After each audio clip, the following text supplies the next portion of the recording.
Putain, il est 8h du mat, je suis éclaté. Je crois que j'ai perdu l'habitude de marcher à cette heure-ci. Force à tous les écoliers et lycéens. On n'est pas ensemble. Bien, Rosamund, j'espère que vous allez bien. Moi, ça va super. Oh, monsieur, remettez votre masque, s'il vous plaît. Merde.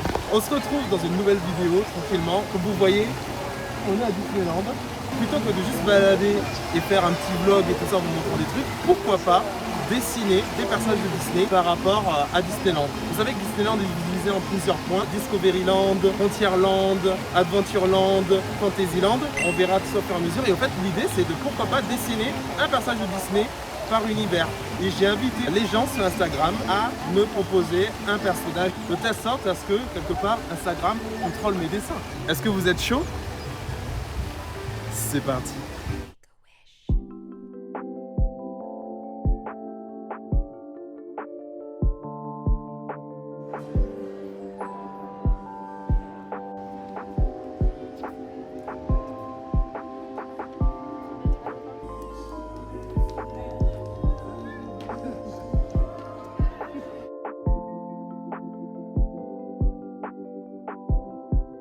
Les amas, nous sommes à Wall Street, premier point de Disneyland.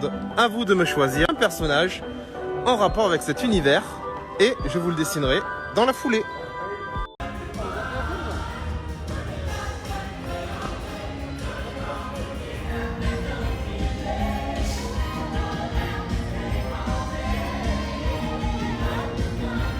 S'il y a aussi un autre gros point positif que j'ai à donner, le fait qu'il y ait moins de personnes rend le staff beaucoup plus chaleureux, beaucoup plus cool et ouvert. On s'est tapé des petits délires ensemble, des danses. Pareil, les mascottes sont en forme. On a eu un Winnie l'ourson qui nous a fait la gueule, Donald qui a fait des Jojo poses avec moi. C'est ouf. Franchement, pas déçu.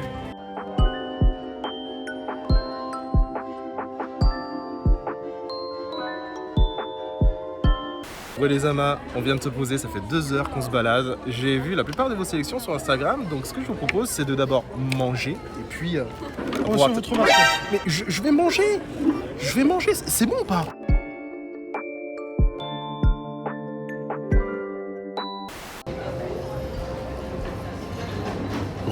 J'ai bien mangé là, je la pense bien remplie. Je pense qu'on peut commencer à dessiner. Alors, j'ai vu la plupart de vos réponses sur Instagram pour Main Street et vous avez l'air d'être très nombreux à vouloir que je dessine Mickey. En même temps, Mickey, c'est un peu la mascotte, c'est un peu le bail, c'est un peu le meilleur. Non, même si pour moi le meilleur, ça reste Donald. Hein. Alors, faut savoir que les personnages chez Disney, en particulier les mascottes, tout ce qui est Dingo, Minnie, Pluto, ils ont des chara-design très sphériques. C'est souvent des grosses têtes avec un gros corps, et puis après le reste des membres sont assez fins. Nous, dans le manga game, on utilise moins ce genre de procédé. On utilise un squelette un peu plus physique, légèrement plus humain, même si dans le manga, en général, les têtes sont plus grosses. Donc, ce qu'on va faire, c'est qu'on va dessiner Mickey à ma sauce, façon manga, avec un peu le mélange des deux genres. Vous êtes prêts? Allez, on est parti. On veut un Mickey qui soit content d'être à Wall Street. Donc, il va tendre le bras, comme ça. Il va nous inviter à passer. Hop, tout en tenant son smoking.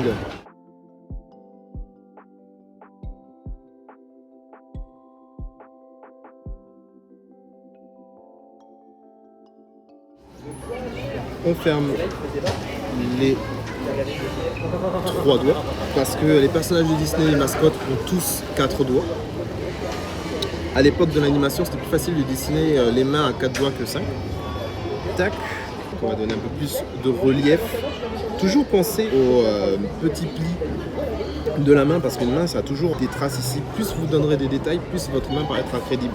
Même s'il a 4 doigts, ce qui fait qu'il tend la main, ce n'est pas juste la forme des doigts, c'est aussi la palme, le tronc. On va pouvoir s'attaquer au visage. Et malheureusement, c'est la caméra qui a planté, mais c'est pas grave, c'est pas grave. L'important, c'est que vous avez eu les grandes lignes. Moi, j'ai quasiment terminé le dessin. Ce que je vous propose, c'est de se donner rendez-vous sur Instagram pour voir le final ainsi que le montage.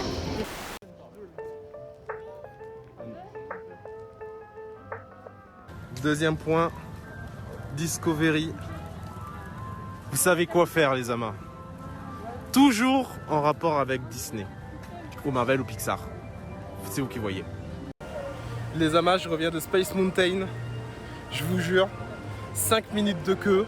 Tu sais que l'attraction dure 1 minute ou 2 max, mais au moins t'attends pas à 20 ans, tu vois. Donc Oh, il y a des bienfaits hein, au délire de Covid, tout ça. Hein.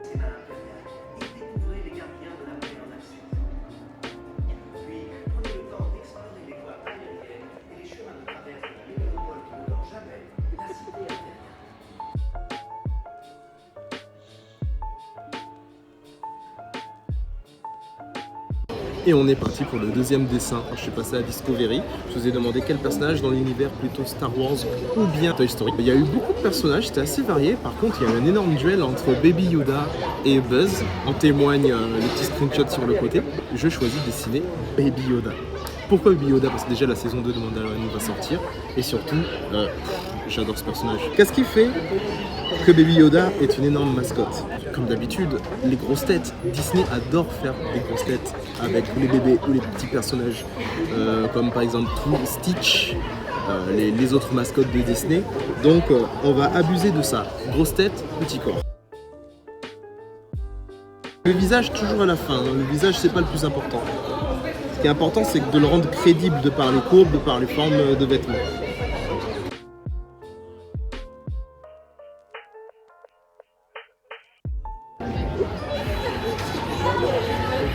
Et voilà, Baby Yoda est terminé.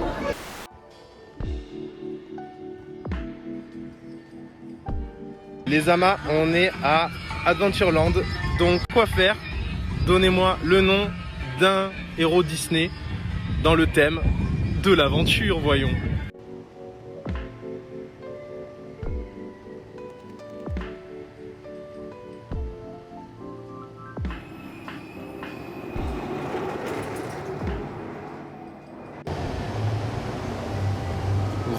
Comme vous vous en doutez, on est à Adventureland. On est parti pour la deuxième petite session de dessin. Vous avez été très nombreux à me demander de faire Aladdin. Mais genre, je déconne pas, il y a eu au moins une réponse sur 3, c'était Aladdin, ou un personnage de l'univers d'Aladdin, le génie, ou Iago, Jafar. Donc, pour vous faire plaisir, on va dessiner Aladdin à ma sauce. En vrai, il est assez baraqué, hein. Pas étonnant vu qu'il est totalement inspiré de Tom Cruise, hein. Tom Cruise en mode jeune. Du coup, il a un visage rond, il a un corps assez baraqué. Dans le chara-design Disney, on peut totalement faire un buste très V comme ça, mais ça va aussi nous servir dans le style manga parce qu'on s'appuie beaucoup de ce genre de forme pour donner corps au personnage.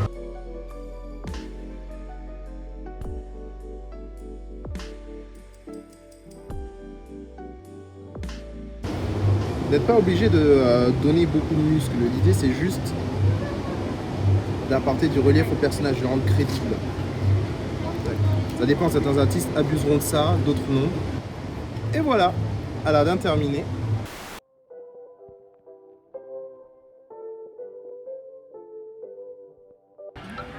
Pour le quatrième point, nous sommes à Fantasyland. Donc pour le prochain personnage, je verrai bien une princesse. Qu'est-ce que vous en pensez? Allez-y, citez-moi une princesse et on va voir ce qu'on peut faire.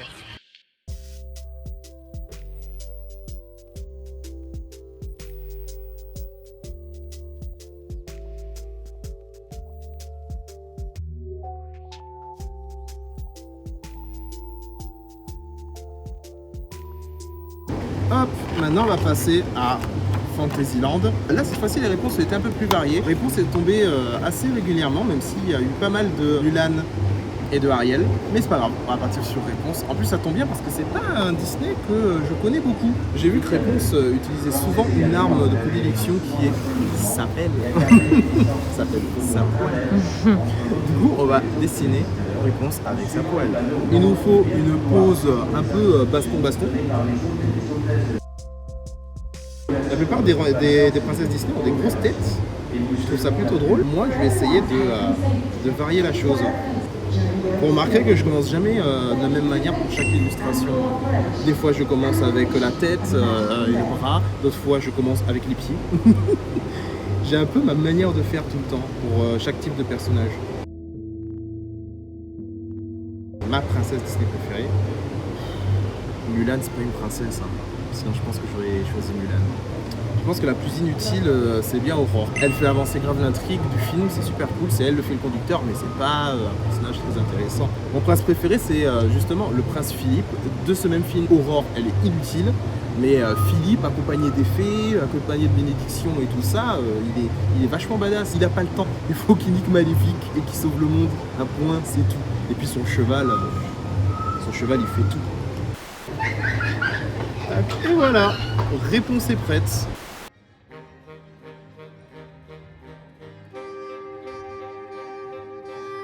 Lisama, dernier point du parc, à savoir Frontierland. Et en plus, ils sont en train d'installer Halloween. Donc, qui dit Halloween dit soit un personnage sur le thème d'Halloween, soit un vilain Disney. Comme ça, on aura fait nos 5 points et nos 5 personnages.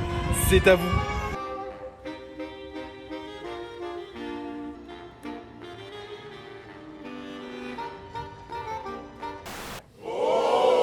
Je sais ce que vous vous dites. Mais Vivi, qu'est-ce que t'as fait avec tes cheveux et tout? C'était super beau, c'était épais, c'était stylé. Je suis désolé les gars, faut couper, fallait égaliser. J'étais obligé de le faire. Mais ne vous inquiétez pas, ce qui est super bien avec mes cheveux, c'est que ça repousse.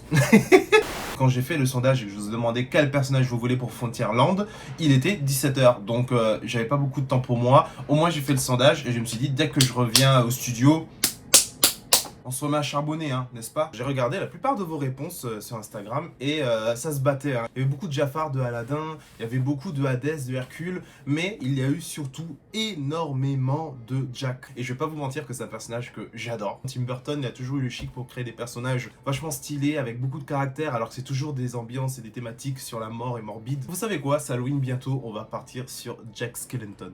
Alors, qu'est-ce qui rend Jack attachant? Tout d'abord, c'est un squelette. Tim Burton aime énormément tout ce qui est très sphérique ou très rigide. Vous pouvez voir chez Frankenweenie ou Jack, il a normalement une grosse tête et un corps très très allongé. Du coup, on va jouer là-dessus. Je pense qu'on va mettre une citrouille tout simplement parce que c'est Halloween. En général, ces personnages ont des gros yeux, mais en même temps, soit c'est cerné, soit c'est très marqué par la fatigue. Dans les faits, au fait, Jack, c'est sûrement le character design de tout le lot qui est le plus simple à faire, parce qu'il est très communicatif. On va pouvoir passer à la mise en couleur.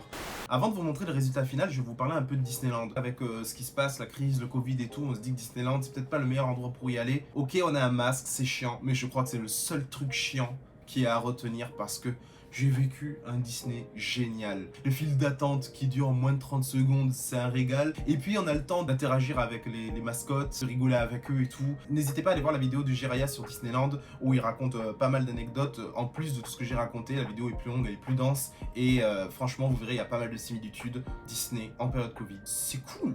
Avant de passer au final, je vous invite bien évidemment à me suivre sur Instagram. Si jamais le concept de la vidéo vous a plu, à lâcher un pouce bleu et à vous abonner sur la chaîne. Ce sont des vidéos que je fais vachement dans le kiff, sans prétention aucune. Et si ça vous plaît, ça me plaît, ça m'encouragera à en faire plein d'autres. Donc allez-y. Et voilà le final.